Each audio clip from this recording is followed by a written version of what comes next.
നമസ്കാരം, news prime മലയാളത്തിലേക്ക് സ്വാഗതം.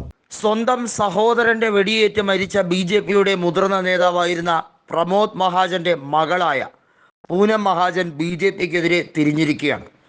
BJP നേതൃത്വത്തിൽ പലർക്കും തൻ്റെ പിതാവ് രാഷ്ട്രീയത്തിൽ നിന്ന് മാറി നിന്നാൽ മാത്രമേ ശോഭിക്കാൻ കഴിയുള്ളൂ എന്ന കൃത്യമായ വീക്ഷണമുണ്ടായിരുന്നു. അതിൻ്റെ ഭാഗമായി അദ്ദേഹത്തിനെ ഒതുക്കണമെങ്കിൽ അദ്ദേഹത്തിൻ്റെ ജീവന് അപകടം വരുത്തണം എന്നുള്ള ഉത്തമ ബോധ്യമുണ്ടായിരുന്നു എന്ന തരത്തിലാണ് ഇപ്പോൾ പൂനം പ്രതികരിക്കുന്നത്. BJP നിലവിൽ ടിക്കറ്റ് തരാതെ തന്നെ ഒതുക്കുന്നത് എന്തുകൊണ്ടാണെന്ന് കൃത്യമായി അറിയാം.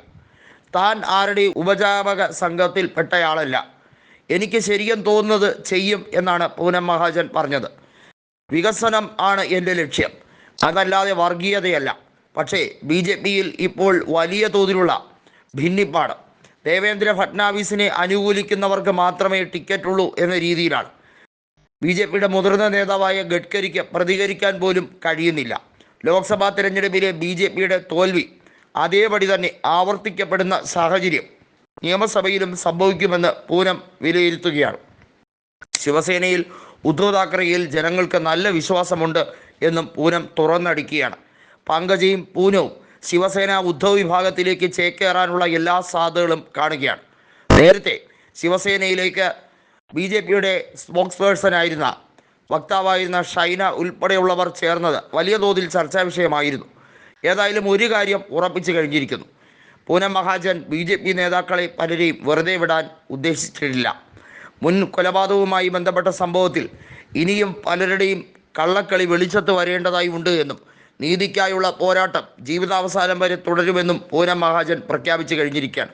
പങ്കജയും സമാനമായ വീക്ഷണം പങ്കുവച്ചിരിക്കുകയാണ്. തൻ്റെ പിതാവ് ഗോപിനാഥ് റാവു മുണ്ടയെ ഒതുക്കേണ്ടതും BJP ലോബിയുടെ ഒരു ശ്രമമായിരുന്നു എന്ന പങ്കജയുടെ വെളിപ്പെടുത്തൽ കൂടി ഇപ്പോൾ സഞ്ജയ് റാവത്തും ഉദ്ധവ് താക്കറെയും ഒക്കെ ഏറ്റെടുത്ത് കഴിഞ്ഞിരിക്കുകയാണ്. മഹാരാഷ്ട്രയിൽ ഒരു പൊട്ടിത്തെറിയാണ് ഉണ്ടായിരിക്കുന്നത്. മഹായുതി സഖ്യത്തിൽ തന്നെ BJPയിൽ തന്നെ പൊട്ടിത്തെറി അതിരൂക്ഷമായി കഴിഞ്ഞിരിക്കുന്നു. ഏത് നിമിഷവും എങ്ങനെ അത് അതിരൂക്ഷമായി മാറാം. ഏറ്റവും വലിയ പൊട്ടിത്തെറിയും ഭിന്നിപ്പും മഹാരാഷ്ട്രയിലെ BJP നേതൃത്വത്തിലാണ് എന്നുള്ളത് നമുക്ക് കൃത്യമായി അറിയുന്ന കാര്യമാണ്. 2019 നിയമസഭാ തെരഞ്ഞെടുപ്പിൽ ഉണ്ടായ BJPയുടെ മുന്നേറ്റം അത് ആവർത്തിക്കാൻ കഴിയില്ല എന്ന് ഫട്നാവിസിന് അറിയാവുന്നത് കൊണ്ടാണ് തന്നെ പ്രചരണ ചുമതലയിൽ നിന്നും മാറ്റൂ, തനിക്ക് സംഘടനാ ചുമതല തരൂ എന്ന് നേതൃത്വത്തോട് അഭ്യർത്ഥിച്ചത്. എന്നാൽ വീണ്ടും തെരഞ്ഞെടുപ്പിൽ മത്സരിക്കുകയും BJP അധികാരത്തിൽ കൊണ്ടുവരികയും ചെയ്യണമെന്ന് ഫട്നാവിസിനോട് BJP നേതാക്കൾ പറയുന്ന സാഹചര്യമുണ്ടായിരുന്നു.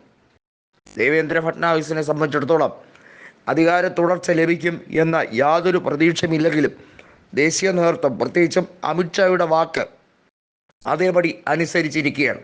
ആഭ്യന്തര വകുപ്പ് 8 നിലയിൽ പൊട്ടിയിരിക്കുന്നു എന്നുള്ളത് വളരെ വ്യക്തമാണ്. DGP ആയ രശ്മി ശുക്ലയെ മാറ്റിയതുപോലും അഴിമതിയുമായി ബന്ധപ്പെട്ട ആരോപണം അതിശക്തമായതിനാലാണ്. മാത്രമല്ല, ഈയിടെ കള്ളപ്പണവുമായി ബന്ധപ്പെട്ട ആരോപണത്തെ തുടർന്ന് ഇലക്ഷൻ കമ്മീഷൻ ഫട്നാവിസിൻ്റെ ഓഫീസിലും മറ്റും റെയ്ഡ് നടത്തിയതുമായി ബന്ധപ്പെട്ട കാര്യം വലിയ ചർച്ചാ വിഷയമായി മാറ്റുകയും ചെയ്തിരിക്കുന്നു. ഒരു കാര്യം ഉറപ്പിച്ചിരിക്കുകയാണ്: ഉദ്ധവ് താക്കറെ പറഞ്ഞതുപോലെ ഫട്നാവിസിനെ പോലെ ഒരു വ്യക്തി BJPയുടെ കൂടെ ഉണ്ടെങ്കിൽ BJPയുടെ അധോഗതി തന്നെയെന്ന് ഉറപ്പിച്ചോളൂ എന്നാണ് മഹാരാഷ്ട്ര ജനങ്ങളോട് പ്രഖ്യാപിച്ചിരിക്കുന്നത്. ശിവസേനയെ തകർക്കാൻ ഫട്നാവിസിന് വലിയ രീതിയിലുള്ള കുരുട്ടുബുദ്ധിയായിരുന്നു. അതിൻ്റെ പേരിലാണ് ഷിൻഡെയും തന്നെയും തമ്മിൽ തെറ്റിച്ചത്. എന്നാൽ ഷിൻഡെയ്ക്ക് ഇനി അധിക നാൾ രാഷ്ട്രീയത്തിൽ ശോഭിക്കാൻ കഴിയില്ല. മഹാരാഷ്ട്ര ജനത തൂത്തെറിയും, അത് കാത്തിരുന്ന് കണ്ടോളൂ എന്നാണ് ശിവസേന നേതാവായ സഞ്ജയ് റാവത്ത് പറഞ്ഞിരിക്കുന്നത്.